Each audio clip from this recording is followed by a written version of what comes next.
Hello, welcome once again to Adizi Uche Relationship Talk. So today we'll be talking about the part 2 of our previous topic, bridging the gap between in the family. Now, in our previous video, we discussed about things that could be responsible. We introduced the topic, we discussed about things that could be responsible, that could create gap, factors that could create gap in the family.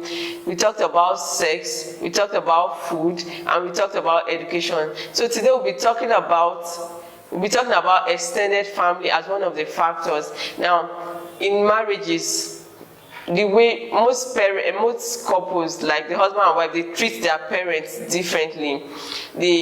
For instance, now, I might want my parents to come to my house and stay and relax for long.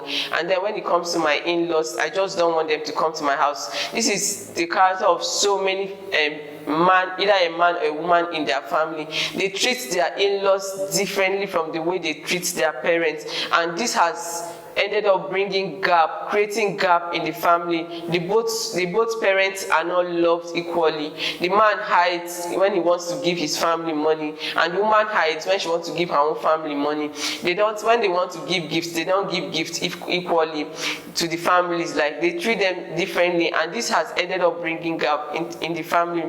But I would advise, as a family, if you want to treat your families equally. Now, when you want to give gifts, you should both buy the same gifts. The woman should give the gifts she should present her husband's parents' gifts by herself to her husband's parents. The man should present the wife's parents' gifts by himself to the wife's family. By so doing, these two families will know that the mother-in-law of the lady will know that this my daughter-in-law loves me. Wow, she really loves me. She's buying me gifts. It might actually be the money of her husband, but as far as she's the one presenting it, the woman, there will be this mentality of, wow, my daughter-in-law really loves me, she appreciates me, she takes care of me, and all of that. Now it will remove that negative. The woman will not see her in a negative way. The same thing applies to the woman's family. They will also not see the husband in a negative way. And this attitude of when you want to give your family something, you hide to go and give them. You would not allow your spouse to know you're giving them. You tell them, please, I don't want my wife to know I gave you this money, mama. Please just keep it. She will ask you, how far have you given to your wife's mother? She said, no worry, leave that one. We'll take care of that one, but my wife should not know I'm giving you this money. Or the woman might even do the same. The picture you're creating, you're making them understand that if your wife gets to know you're giving them this money, your wife will not approve of it. Your wife does not like you giving them money and all of that. And then they will see her, they will have this negative mindset about her, and that might not be how she really is. So try to treat the extended family members equally. If your family can come and stay, then let her family come and stay also. There should be love, and the gap will be bridged. Also, another thing we'll be discussing about is the man's ego. Now, in the family, most men, they are the head of the home. We are not disputing that you're the head of the home, but allowing it to rub off on the whole, like rubbing it on your wife and your children, like everybody's, yes, we are to worship you. You are the king of the home and all of that, but don't rub it on the family and make it, and nobody will have a say.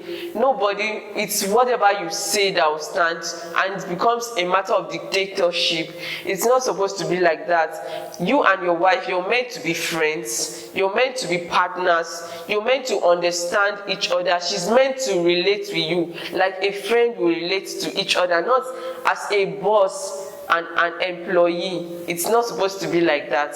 There should be this cordial relationship between you and your wife, between you and your children. By so doing, you bridge the gap in the home. Another aspect we'll be talking about is the money aspect, spending the money in the family. Now, the husband and the wife most times does not have equal strength when it comes to source of income. One of them might have more than the other, but this really does not really matter. The most important thing is the heart to spend for the family. Now, in most families, it's either the wife or the husband, the woman or the husband.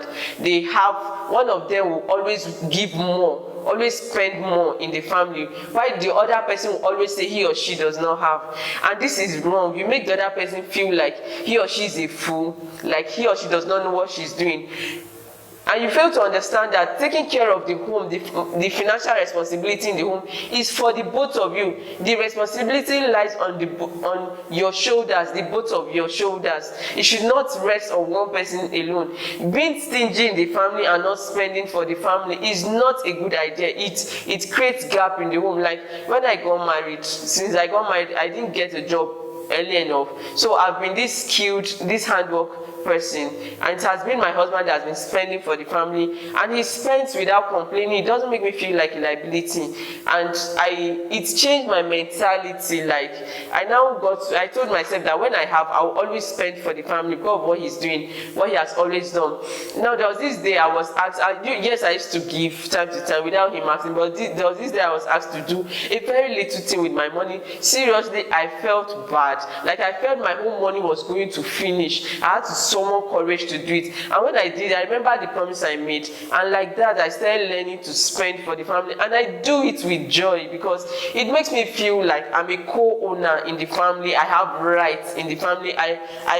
It makes me feel loved. It makes me feel special in the family that I'm spending. So always learn to spend for your family. It has a way of bridging the gap. Don't be the stingy type. So there are so many factors that can create gaps in the home. But it's always good to bridge the gap in the home. Not allow it extend and break your home. And I tell you, your home will grow. So God bless you for watching. Don't just watch. I want you to put it into practice and see that your home will grow again. Your home can be beautiful again. So please like, share and subscribe.